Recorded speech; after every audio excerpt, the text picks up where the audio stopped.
how far would you have to go to affect culture and get people talking like they did back in 2001 when the first game came out? And could they even do that? Could you have civil war, right? Woke versus unwoke. Could you have a Jeffrey Epstein character and a Trump character, and it's clear it's those guys, and there are missions on Epstein's Island where you have to fly into Epstein's Island, and you can choose whether you want to traffic girls. I mean, you can act like that's horrible, and it is, but so was getting a prostitute, having sex with her, then, beating whatever and killing her and taking the money back. But back then that was like, oh my God. So yeah, if you're saying they're going to go so far as to cross the line of going, you get to be a Donald Trump-like character, doing hits on your political opponents, or a Biden-like or whatever, or you get to be an Epstein-like character and you literally are trafficking to your big clients. It's horrible. It's horrible. I'm not advocating it. Let's not be morons, but I'm just saying that, you'd have to go that far, wouldn't you? Did you see this? Grand Theft Auto 6 has begun viral marketing. This guy goes into his house. He's being followed. He's like, no, not on my watch, bitch. He gets out of his car and comes back with, oh, shit, what's he got? What's he got? A real-life IRL rocket launcher. And those take off and they ain't coming back. That's a real... Now he's kind of in trouble because you're not supposed to have that. This, of course, is not viral marketing, but it did actually happen. But I did want to talk about Grand Theft Auto. Grand Theft Auto 6, expected to be one of the biggest entertainment launches of all time, is still on course to launch in autumn. That's the big takeaway. But here's what I wanted to talk about. This guy up here is Strass Zelnick, who's the CEO of 2K. Okay. It's been 11 years since Grand Theft Auto. I'm not making a claim. I'm not saying it's going to, of course it's going to be staggeringly successful. There's no doubt. But my question is, does Grand Theft Auto really still have the cultural cachet that it used to have? Because I remember being there in 2001 and Grand Theft Auto came out, Grand Theft Auto 3, sorry. And it was seismic, not just for games, because there were a lot of things that created, like people hadn't seen that kind of emergent play before. And I remember people doing, you blow up a car, and if that explosion catches another car, then that car blows up, blah, blah, blah, blah, blah, blah, blah. It was like, wow, we've never seen that before. But then, of course, there was the cultural resonance of the game, where it was about, we were not in the age of Trump at the time. The level of rebelliousness and edging taboo subjects was very unique in general and exceptionally unique for video games. And certainly if you look at Grand Theft Auto Online, which it's not, I would be stunned if they're not basically going, let's make Roblox for adults at this point. I'm not saying it's not already that, but modding in GTA 6, I think they're going to make it a lot easier, even to the point of maybe releasing tools or better tools for it, because that's where the real money is for these guys. But if we're just talking the single player, let's assume all things are equal and whoever's writing the new Grand Theft Auto has their pulse on the culture as much as the Hauser brothers did, who are not there anymore. What is left to satirize? And I don't mean that like I'm not being satirical, or I'm not trying to be philosophical in my own statement like, see, we're pretty far beyond where we used to be, boys. I don't mean that. I mean, everything is on the table now. It reminds me of going back now and watching episodes of The West Wing when it was like, can you believe this guy said this and it was disqualifying for the presidency? And now you guys know what happens. Nobody cares. Nobody gives a fuck. Whatever you think of Trump, he wasn't wrong when he said I could stand in Fifth Avenue and shoot somebody in the head and I wouldn't lose any voters, right? That's the world we're in. So I'm only bringing it up because I get that they're playing on the memes with Florida and everything, but even back then, memes had a longer shelf life. Now you can have a meme that's really the rage for a day or two, and by the end of the week, if you're still using it, people are like, that's cringe. You're still using, ray gun from the Olympics. That's cringe, right? So, I mean, what are they going to do with a game that takes 10 years in development to still be on that bleeding edge? I agree with people in the chat saying it's going to be huge. I think there's no doubt that the first month or 2 months is going to break all kinds of massive fucking records. There's no doubt. I'm not saying it's going to bomb or anything. I'm sure it'll be fine. I just wonder, is it going to be as relevant? I think it'll be so advanced that the satire will take a back seat, says Mutant Mo. Okay. So you're saying that you're going to get by more on the tech of it and the sort of what you can do in the open world.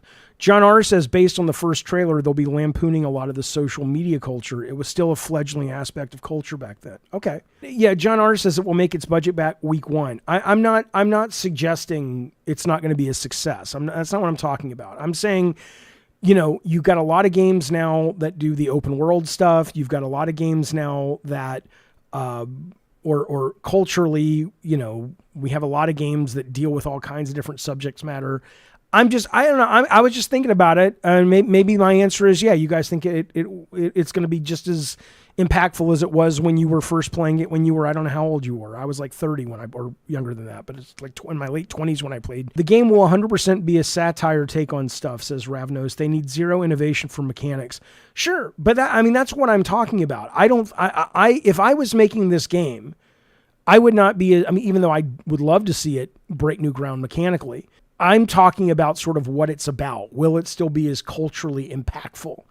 GTA is not still relevant, Brad, in terms of the narrative. It's relevant in that it's the online, but I don't think that Grand Theft Auto, I think the last real big Grand Theft Auto that was culturally powerful was probably San Andreas. I don't think 4 and 5, as great as they were, I don't think they rooted themselves into the culture in the same way, but I could be wrong. I wonder if there'll be a Mar-a-Lago mission where you try to rescue girls from getting trafficked by Epstein.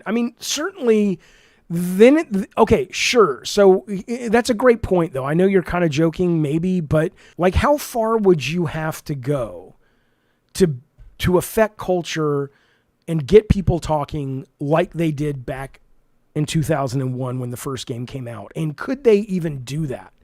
Could you have civil war?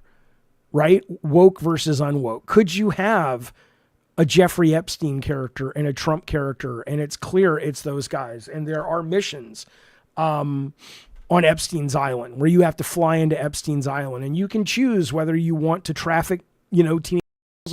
You can act like that's horrible, and it is, but so was getting a prostitute, having sex with her, then, be whatever and kill her and taking the money back. But back then that was like, oh my God. So yeah, if you're saying they're going to go so far as to cross the line of going, you get to be a Donald Trump-like character, doing hits on your political opponents, or a Biden-like or whatever, or you get to be an Epstein-like character and you literally are trafficking to your big clients. It's horrible. It's horrible. I'm not advocating it. Let's not be morons, but I'm just saying that, you'd have to go that far, wouldn't you? You already kill a Zuckerberg character in 5. Elon Musk is going to be in this one, you think? That's not true, Rob the Mod. Rob the Mod says it's Rockstar. They don't care. They care plenty. That's their packaging. That's the character they play. But of course they care. Can you imagine if 2K and its massive amounts of money they make with this game and Red Dead and their basketball game and what's their other big fucking game?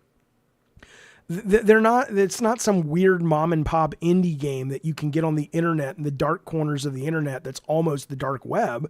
This is one of the biggest video game companies in the world. 2D Man says the appeal of GTA is just a huge open world sandbox to do what you want. The narrative is an afterthought. You would be surprised. Maybe. Just like I was surprised when I went into work on Twisted Metal 2012 thinking I knew what the appeal was. And there were people who work on SOCOM, right? You'd be surprised at the things that people break into factions over. To some people, Grand Theft Auto is all about the satire, the radio stations, of which I assume we're doing podcasts now because who's listening to radio? But, it's all about the cultural ribbing that the game does. To other people, it's the single player open world sandbox. To other people, it's the multiplayer online stuff. I think all three of those is probably, you get a really good split of people who like which part of it the most. GTA always sold on the shock value, says Matt, like the enhanced interrogation scene in the last game. That was a big part of it, what they sold on. Absolutely. Yeah. I mean, hey man, if I would love a game to do all of those things, I would love to feel that this game lets you be as absolutely bad as you can imagine, which is what it must have felt like to be like a 12-year-old playing Grand Theft Auto 3 when it came out. Like, oh my God, don't let mom and dad see this. But I would love to be 53, 54 when it comes out and go, oh my God, I can't believe they went there. But I don't think that's the business they're in anymore, but I could be wrong. Ludo, thank you for the super chat. He says, Jaffe, look, man, what's the point of spending 12 years of development if you don't bring a fair share of innovation to the market? The point is they can put Grand Theft Auto 6 in the box and they know good and goddamn well that it's going to be keeping them in whatever it is they like to buy for a decade. Well, maybe not a decade. It depends. Honestly, I have no data to back this up other than just my own gut feeling, Ludo. But my suggestion would be, or my assumption would be, that if you look at how successful GTA Online has been for these guys, you're probably going to see more of the innovation there. I really do think all you have to do is go look at the money that Fortnite and Roblox makes by letting people make their own content in those worlds and how much easier they've made it, especially Roblox these days, and go, okay, imagine now if they did this in not a kiddie world, but in something like Grand Theft Auto, right? I think that's where you're going to see a lot of the real innovation of it. But I'm just throwing shit. I got nothing. This thought came because I was reading this story. I know how important Grand Theft Auto 6 is. And I know how excited people are, but then you start going, okay, but what we've seen so far, you go, wait a minute. If this wasn't called Grand Theft Auto 6, what are we actually really excited about? And again, I'm not knocking it. I will be there day one. I'll probably get the very expensive version so I can be there 3 days before day one. Ultra Awesome says you will see Asmongold and the likes in GTA 6. Again, oh, you mean like the character? I see. Yeah, there's no doubt there's excitement around it. I'm not talking about that. Only a fool would suggest that this game is not going to blow out all records the first month. It's just a question of can it, embed itself into pop culture like it has, or have times just changed so much that you've got to go so far afield of what is acceptable that there's no way you can pull it off. Define ingrained in the pop culture, meaning like the earlier GTAs where it's what everyone's talking about. I remember driving around the year, I think GTA came out in October, maybe. I don't know when it came out, GTA 3, but I remember it came out, and this is back when people listened to radio. And it was just like people in LA, the biggest radio stations in LA, the DJs were in between songs talking about Grand Theft Auto. It's like, it was not just like, oh, Dragon's Dogma 2 is a really good game. It was seismic in terms of how it affected culture. Dave Chappelle parodied it on his show. There's no doubt. It's just a question of, John says it's going to be the highest grossing entertainment product in history. There's no doubt. It's just a question of, is it going to be able to sustain like the other stuff? All right, let me see what we got here. We got Puckish Rogue. Thank you, buddy.